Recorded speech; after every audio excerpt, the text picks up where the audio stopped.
Magandang araw, ako po si Balang Musikride sa Kwentong Musikero. Kumusta po kayo? Isa sa pinakamahalagang tool sa ating pagmimix ay ang EQ or yung equalizer.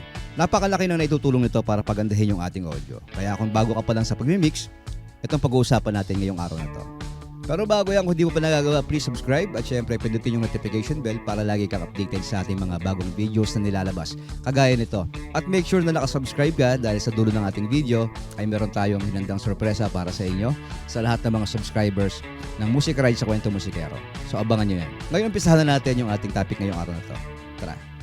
Okay, simulan na natin. Nakasuot na yung aking reference monitor. At syempre yung ating mahiwagang salamin dahil malabo na yung mata ko. At ang gagamitin nating sample ngayon para sa ating pag-EQ ay yung aking kantang Ivana na sinulat ng isang Batikano composer na si Kuya Brando Juan o mas kilala bilang Tito Dong. So kung hindi mo pala pakinggan yung song, nandyan yung studio version at yung live version.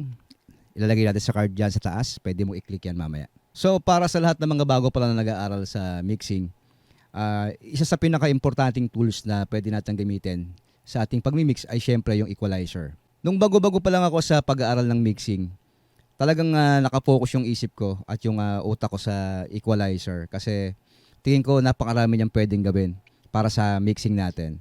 Unang-una, pwede tayo mag-shape ng ating audio. Kahit anong audio, kahit instrumento or boses. Pangalawa, bukod sa pag-shape ng ating tone, pwede rin tayong gumamit ng EQ sa paglilinis ng mga frequencies na hindi natin kailangan sa ating mga mini-mix. Makakatulong ito para mag-stand out lalo yung ating mini-mix kahit na anong instrumento yan or kahit na vocals. So ngayon, pakinggan natin itong ating gagawing sample, yung kantang Ivana. Itong yellow sa taas, ito yung ating -1. Then yung green sa baba, yun yung aking vocals. So dry lang yan, wala yung kahit anong effects. At kahit reverb, wala yan. Bali, meron lang yan yung NS1. Etong NS1 na to, pangtanggal lang nung ingay nung audio kasi maingay itong room ko. May electric fan na na-capture yung yung aking audio, yung boses. May kasamang tunog ng motor ng electric fan. So, tinanggal natin gamit yung NS1 ng waves. Kung gusto yung pag-aralan niya, madali lang. Meron tayong video nung nakaraan. Tinesting natin yung NS1. So, solo natin yung boses ko para marinig nyo. Sa taglay mong ganda, iba na, marami ang sa'yo'y humahanga. Okay. Yan yung ating vocal na dry. Ibig sabihin, walang processing na ginawa dyan kung paano yung pagkaka-record. Yan mismo yon. So live yung live yung version na yan ng Ivana. So ang unang-una kong ginagawa, kukuha ko ng isang equalizer. Stock na EQ lang, yung Pro EQ ng Studio One. Then ang pinakauna kong ginagawa, yung high pass filter o yung tinatawag natin na low cut. Dito binabawas natin yung frequencies, yung low frequencies na hindi natin kailangan. Bali dito sa equalizer natin, etong pinakadulo, ginagawa natin dyan, naglalagay tayo ng cut. Palagay na natin na 24 dB. Yan. Then, itong ating boses, particular na yung boses, hindi natin kailangan yung frequencies na 8 Hz pababa. So, ang ginagawa natin dyan, kinakat natin siya para matanggal dun sa overall mix. Siguro hanggang 50, depende sa boses. May mga boses na makapal, sobrang kapal, at meron naman sobrang nipis o yung manipis na boses. Ibig sabihin, depende pa rin yung paggamit mo ng high pass filter. Depende pa rin sa klase ng boses nung singer. Kung sobrang nipis naman nung boses nung singer, hindi na kailangan masyadong tanggalin yung mga low end. Kumbaga, tatanggalin lang natin yung mga nasa low end na yon, na yung rumble at yung mga popping sound na lumalabas kapag kumakanta tayo. Halimbawa, nakatapat tayo sa mic, at walang pop filter yung mic natin, minsan, tumatama yung hangin or yung nag-create siya ng mga popping sound. Pwede rin matanggal nung EQ yung sound na yon sa pagbabawas natin o paglalagay natin ng high pass filter. So, tignan natin dito sa sample natin ngayon. I-default ko muna. Ito yung voice ko na naka-flat. Wala pa tayong nilalagay na kahit ano. Sa taglay mong ganda, iba na. So yung voice ko medyo bilog na bilog siya doon sa yung low end niya. Pag pinakinggan natin yan sa context ng kanta, kasama yung -1, Sa taglay mong ganda, iba na. Marami ang sayo'y humahanga. okay. Yung mga low end na yun, lumalaban yun dun sa ating -1. Kasi yung -1 natin, yung music mismo, syempre meron yung bass guitar, meron yan kick drum, at kung ano-ano pa. Ngayon, yung low frequency na yon ay lumalaban doon sa frequency na nandun sa voice natin.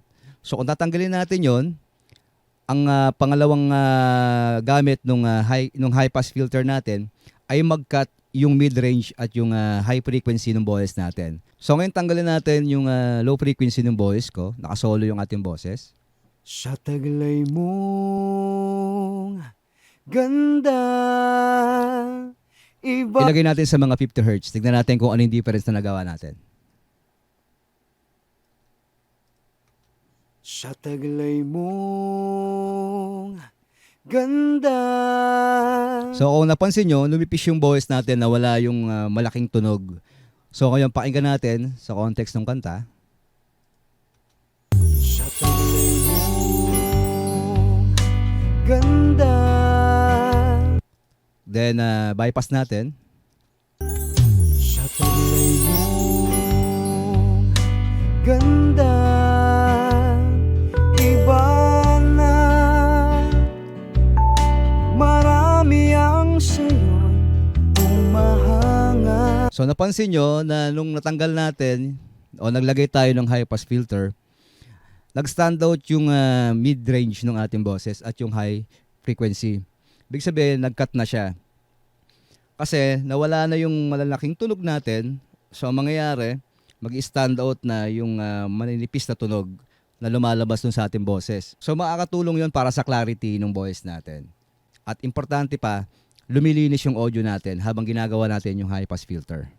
Ngayon, exaggerate natin ng konti para mas maintindihan nyo yung trabaho ng high pass filter. Sa taglay mong Exaggerate ko yung ating filter. ganda, iba na. Marami ang sayo'y humahanga. Ganda mo'y Ayan, pagdating dyan sa frequency na yan, medyo talagang lumipis na yung boses natin. So, hindi naman yan na maganda para sa ating boses. Dahil kailangan pa natin yung body ng boses natin. Lalo kung lalaki yung kumakanta, syempre, expected natin pag lalaki yung kumakanta, medyo makapal yung boses. So, atras natin konti hanggang makuha lang natin yung frequency na kailangan natin. sa taglay mong ganda, iba na. Marami ang sayo'y humahanga. Yan. Sa 60 Hz, palagay ko sa pandinig ko, okay na siya. Natanggal na natin yung rumble ng tunog, natanggal na rin natin yung muddiness ng ating boses. Then ang sinusunod naman natin dyan ay yung frequency na nandoon sa between 2 and 3K. Dito yung lumalabas yung clarity ng boses. Kaya lang, medyo delikado tong frequency na to kung hindi ka pa masyadong sanay. Kasi yung harsh na tunog ng boses natin, nandito lumalabas kapag hindi mo nakuha yung tamang frequency o yung tamang pagtitweak sa kanya. Ngayon, pakinggan natin, ipaparinig ko sa inyo kung ano yung diferensya kapag nag-cut tayo at nag-boost dito sa frequency na to. Sa taglay mong ganda, iba na. Marami ang sayo'y humahanga. Ganda mo'y sadyang kakaiba. Parang anghel kang bumaba sa Kapag ka nag-boost tayo sa kanya, maririnig mo na lumilinaw yung voice natin. Pero gaya nga ng sabi natin kanina, itong ating EQ ay nakatulong din sa paglilinis ng mga frequencies na hindi natin kailangan. So particular sa boses, meron tayo yung mga frequency na pwede natin tanggalin. So dito tayo magsimula sa ating 2K. Iaangat natin siya, then titignan natin, hanapin natin yung mga frequencies na hindi kailangan natin para mas gumanda yung tunog ng ating boses. Bali, bubus natin siya ng konti, then yung ating Q ay liliitan natin. Then iangat natin yung ating frequency. Ganda, iba na. Marami ang sa'yo'y humahanga. Ganda mo'y sadyang kakaiba. Parang anghel kang bumaba sa lupa. Ayan. Itong frequency nito, tingin ko, meron diyang tunog na parang, yung, hindi ko may paliwanag, parang tunog plastic siya. Parang artificial yung tunog niya. So, pwede natin niyang ibawas. Ang gagawin natin, habang nag-play yung ating audio, ibababa natin yung gain ng ating frequency dito sa 2K. Iba na. Marami ang sa'yo'y humahanga. Ayan, medyo luminaw na ulit yung ating audio nung ating sinimula na mag-cut doon sa 2K nung ating boses. Ngayon, i-bypass natin muna yung ating mga ginawa sa ating EQ, yung ating high pass at yung pagka-cut dito sa 2K. Pakinggan natin yung difference nila. Ganda, Off, iba na. on, Marami ang sa'yo'y humahanga.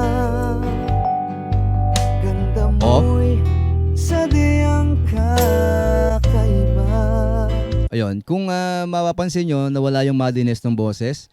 Mas na nag-stand out yung ating high frequency. Ngayon, doon mo na maririnig ngayon yung mga talas ng boses kasi nga nawala na yung nung nag-low cut tayo, nawala na yung muddiness. Ang umangat ngayon is yung high frequency ng boses. Kaya sa pandinig natin, luminaw siya. Hindi tayo nag-adjust ng volume or ng gain ng ating boses, hindi tayo nagdagdag. Pero parang umangat siya. Ibig sabihin kasi, yung mga frequencies na nilalabanan ng ating boses na nandun sa -1 ay nawala na. So, ang mangyayari, magka-cut siya doon sa ating mix. Mas maiintindihan na natin yung ating boses ng malinaw. Then after nyan, pwede naman tayong humanap ng mga frequencies na pwede nating eliminate pa para mas mapalinaw pa natin yung voice natin. Sa EQ, pwede kang mag-boost, pwede kang mag-cut, depende sa boses. At dun sa kasama nung voice mo, dun sa isang mix. Halimbawa, ito -1. Yung frequency kasi na yon ay sabi ko nga sa inyo, kailangan hanapan natin siya ng magandang spot doon sa mix para mag-stand out. At ganoon din sa lahat ng mga instrumento. Kahit sa gitara, sa drums, or kahit sa piano. Ganoon din naman ang ginagawa natin. Same lang yung principle nila. Hanapin mo lang yung frequency na kailangan mo para mag-stand out yung minimix mo. Sa unang tingin, syempre, akalain mo na parang napakahirap dahil isa-isa may mga frequencies. Pero sa practice at sa paglagi mo na siyang ginagawa, magkakaroon ng memory yung tenga mo. At matatandaan ng tenga mo kung ano yung mga frequencies na pangit para dun sa isang mix at yung magandang idagdag. Dahil nga dito sa ating EQ, dagdag bawas ang ginagawa natin. Kung mayroong pangit na frequency, binabawas natin. Kung meron tayong nakukulangan, yun ang diladagdag natin. Yun ang gagawin natin ngayon sa ating pangatlong gagawin na frequency. Yung ating high. Dito sa ating high, andito lahat ng pinakamatatalas na tunog na pwede nating makuha. So, kailangan maingat ka rin dito sa pag-mix ng ating high. So, pakinggan natin. Ganda. Yung high natin ay nasa 10K pataas. So, ito siya. Pwede tayong gumamit ng shelf na 12 dB. Paparinig ko sa inyo yung frequency na to. Ganda. Exaggerate natin ng konti. Iba na. Marami ang sa'yo'y umahanga. Ganda mo'y sadyang kakaiba. Yan. Ayan yung matatalas na tunog na hindi naman natin masyadong kailangan. So, ingat ka lang din dito sa frequency na to kasi masakit sa tenga to kapag nasobrahan. At saka hindi maganda para sa mix. So, lagyan mo lang siya ng konting hangin na tinatawag nila. Tataas na natin konti yung frequency nang hindi masakit sa tenga. Yung tamang-tama lang para madagdagan lang ng clarity yung ating boses. So, baba natin siya. Sa tabi mo, ganda, iba na. Marami ang sa'yo'y umahanga. Ganda mo'y sadyang kakaiba. Parang anghel kang bumaba sa lupa. Ayan. So ngayon pakinggan natin yung mga nagawa na natin, yung ating high pass, yung pagkakat sa 2K, yung pagbuboost sa bandang mga 7K, kung ano yung differential nila. Bypass muna natin. Sa tabi mo, ganda. On natin. Iba na. Marami ang sa'yo'y umahanga. Ganda mo'y sadyang kakaiba. Okay. Ngayon, naging malinaw na yung ating boses. Nag-cut na siya dun sa ating -1. Nawala na yung muddiness ng boses natin. Mas naging klaro dahil yung low frequency na alis na natin. Ngayon, yung high frequency naman sa dulong bahagi ng ating boses o yung sa bandang mga 7K, tinaasan natin ng konti para mas maging klaro at magkaroon ng shine konti yung ating boses. Ngayon, meron pa tayong pwedeng gawin dyan na isa para mas umibabaw pa yung high frequency. Etong kasunod niya na frequency na nasa 5K, pwede nating i-boost ng konti ito. So, pakinggan natin. Sa tabi mo, ganda, iba na. Marami ang sa'yo. Yung konting-konti lang na para madagdagan lang ng konting tingkad yung boses natin. Yung shine na tinatawag nila. Bypass. Play natin. Sa tabi mo, ganda, iba na. Marami ang sa'yo'y umahanga. Yun. So, yan yung ginagawa kong pag-mix ng boses gamit yung EQ. So, after nyan, kapag satisfied na ako sa pag-mix ko, kasunod na yan, syempre, yung iba-iba pang mga proseso. Then, after nyan, syempre, hindi dyan natatapos yung pag-mix ng ating boses. EQ pa lang yan. Diyan na tayo pwedeng maglagay ng compressor at kung ano pa yung mga pwede mong ilagay dyan, gaya ng effects o yung reverb na tinatawag. Ngayon, lahat ito depende sa klase ng boses na imimix mo. Siyempre, hindi pare-parehas yan. Gaya nga sabi ko sa inyo kanina, may makapal na boses, merong manipis. So, yung mga frequency na yan, yung pwede mong sundan yan para ma-shape mo yung boses ng singer. Hindi eksakto yung mga numbers na yan, pati yung itsura niyan. Huwag kang mag-mix na gamit yung mata mo at gamit yung mga number na yan. Mag-mix ka gamit yung tenga mo. Hanapin mo pakinggan mo yung mga frequencies at hanapin mo kung ano yung hindi maganda na kailangan ibawas at ano yung mga kulang na pwede nating dagdagan. Okay, at iyan yung paraan ng ating pag-EQ sa ating boses at pwede mo rin gamitin yan kahit sa anong instrumento.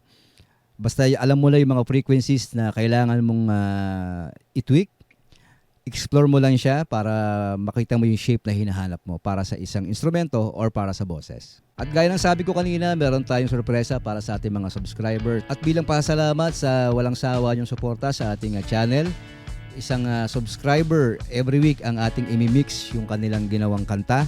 Pwedeng original song, pwedeng cover song. pwede nyo ipadala sa akin yan at imimix ko sa inyo ng libre, wala kayo babayaran. At syempre, i-feature natin dito sa ating channel. Pero meron tayong konting requirements para sa inyo bago natin i-mix yung inyong mga kanta. Unang-una, kailangan natin ng proof na nakasubscribe ka sa ating channel.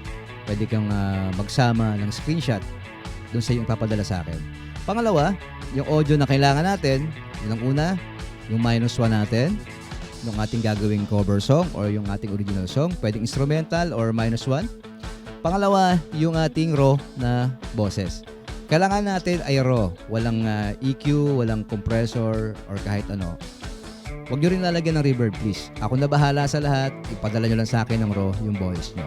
At panghuli hanggat maaari, nakawab yung ating file, yung ating boses para mas mataas yung resolution niya at mas magandang i-mix.